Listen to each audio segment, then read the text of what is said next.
Ngayon pa lang may mga umuuwi na sa mga probinsya para sa undas. Para matiyak ang ligtas na biyahe, ikinasana ng DOTC o ng Department of Transportation and Communications ang O-Plan Undas 2015. May report si Chino Gaston. Ikinasana ng Manila International Airport Authority ang O-Plan Undas 2015 para tumugon sa mga posibleng maging problema ng mga pasahero. Simula ngayong araw hanggang sa susunod na 2 linggo, ito ipatutupad. Mula sa dating 40,000 na pasahero kada araw, inaasahan nilang papalo na ito sa 50,000 na pasahero kada araw simula sa Biyernes. Bukod sa seguridad at sa haze mula sa Indonesia, nais maiwasan ng MIAA ang delayed flights.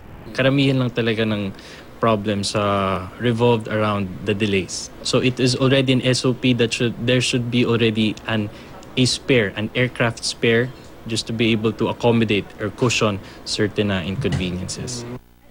Si Jocelyn Bantang, minabuting agahan ang pag-uwi sa Aklan para agad malinis ang puntod ng kanilang yumao at para makaiwas sa siksikan. Pag malayo kasi hindi mas mura yung pamasahe.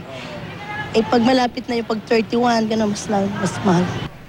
Paalala ng MIA sa mga pasahero maging maingat sa mga dalang gamit dahil sa ilang naitalang di umano'y insidente ng laglag bala sa mga paliparan. Para iwas sa mahabang pila, ipinag-utos na rin ng MIA ang karagdagang tao at check-in counters mula sa mga airline company.